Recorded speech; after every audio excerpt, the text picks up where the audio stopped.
आप सबको नमस्कार। आजकल एक शब्द सरेंडर बहुत वायरल हो रहा है। टीवी में राजनीतिक पार्टियों के प्रवक्ता रोज तू मैं खूब करते हैं, लेकिन हमारे मुल्क में सरेंडर का इतिहास काफ़ी लंबा है। ये सन 1950 से शुरू हो जाता है। नेहरू जी बहुत ही इंटरनेशनली ग्रेट एक्लेम्ड लीडर थे। हमारे पूरे वर्ल्ड में उनका दबदबा था। तो इसी वजह से यूएनओ की परमानेंट सीट के लिए ऑफर मिली इंडिया को। लेकिन नेहरू जी का चाइना को बड़ा भाई मानते थे और वहाँ पे भी दो बड़े धाकड़ नेता थे, लीडर थे। एक थे चाउ एन लाई और दूसरे थे माओ त्से-तुंग, और दोनों को नेहरू जी बड़ा भाई मानते थे। तो जैसे ही ऑफर आया तो उन्होंने कहा, जब मेरे चाइना बड़ा भाई बैठा हुआ है और मेरे ये चाउ एन लाई साहब और माओ त्से-तुंग इतने बड़े लीडर बैठे हैं, उनके होते हुए मैं यूएनओ की परमानेंट सीट कैसे इंडिया के लिए ले सकता हूँ, इनको दे दीजिए। चाइना को यूएन की परमानेंट सीट मिल गई। ये 50 के दशक की बात है। उसके बाद चाइना ने सीधा तिब्बत पे अटैक, और क्या किया, तिब्बत की जमीन खुद ले गया और दलाई लामा और उसके समर्थकों ने कहा, नेहरू जी आप संभालो, ये आपका काम है।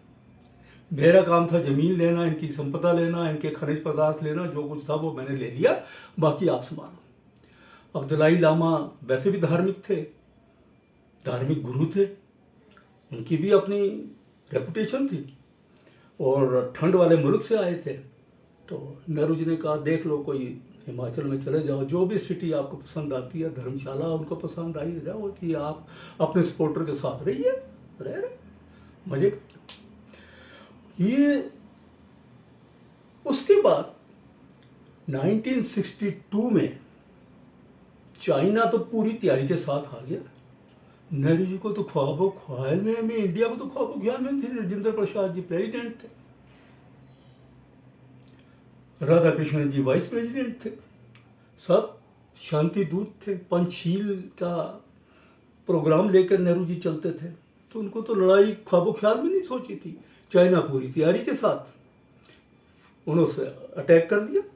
अरुणाचल वगैरह उस वक्त इसको नेफा बोलते थे, पता नहीं अरुणाचल था कि नहीं था, वैसे असम ही था सारा, और नेफा ये जो सारा पूरा इलाका है इसको नेफा कहा जाता था। तो नेफा में उसने अटैक कर दिया। अब वहाँ तो पूरी तैयारी से था, और यहाँ हमारे पास अंग्रेजों के टाइम की वो लाठी वाली राइफलें थी, जिनमें एक मैगजीन में 10 गोलियाँ, दूसरी मैगजीन में 5 गोलियाँ, एक में बटन दबाओ, फिर गोली डालो, फिर मारो। अब वहाँ से आ रही 100 गोली एलएमजी के थ्रू, और यहाँ से जा रही 1 गोली। तो मुकाबला तो था ही नहीं, वन साइडेड थी। वो भागता आ रहा था, भागता आ रहा था, भागता आ रहा था।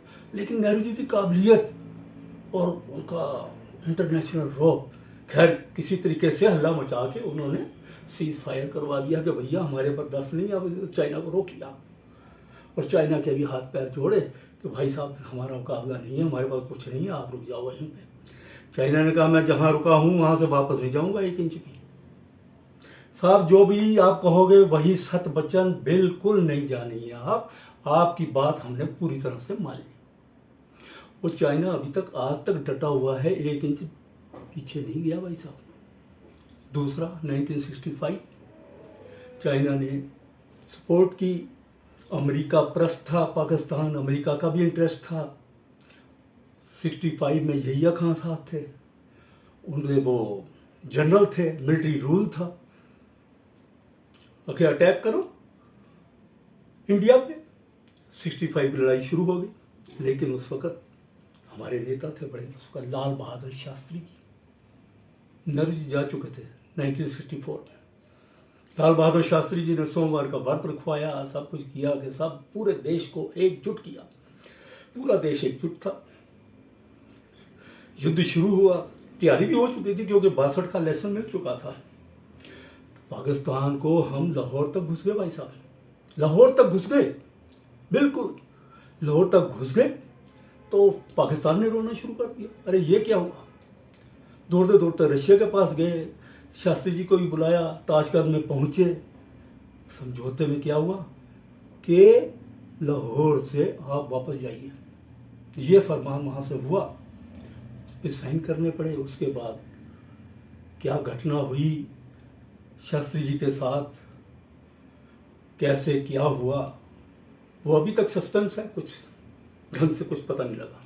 खैर चलिए वापस आ गए, लाहौर से जाके कब पूरी सेनाएं पहुंच गई, वापस आ गई। इसको आप सरेंडर कह लीजिए या कूटनीति कह लीजिए, राजनीति कह लीजिए, जो मर्जी कहना है आप कह सकते हैं। आगे चलिए 71, ठीक है, बहुत शानदार विजय, पाकिस्तान के 2 टुकड़े, बांग्लादेश बन गया। इंदिरा गांधी दुर्गा जी थी, कोई बात नहीं, लेकिन 7वां बेड़ा पहुंच चुका था। शिमला एग्रीमेंट में ये हुक्मनामा आज हाजिर हुआ कि ये जो 93,000 फौजी हैं वापस कीजिए, बिना किसी खरोच के, पूरी बिरयानी वगैरह खिला के इनको वापस करिए। और उन्होंने, अरे भाई जो 54 है वो तो कम से कम वापस ले लेते। पीओके तो चलो दूर की बात है, ये चीज़ें तो बहुत दूर की बात है, वो तो हम बात ही नहीं कर सकते थे। लेकिन वो है सारे 93 जितने भी थे फौजी, लेफ्टिनेंट जनरल साहब वापस। हमारे 54 जो थे उनको भी हम छुड़ा नहीं सके, पीओके की तो खैर बात ही नहीं कर सकते थे। ये 71 की बात हुई।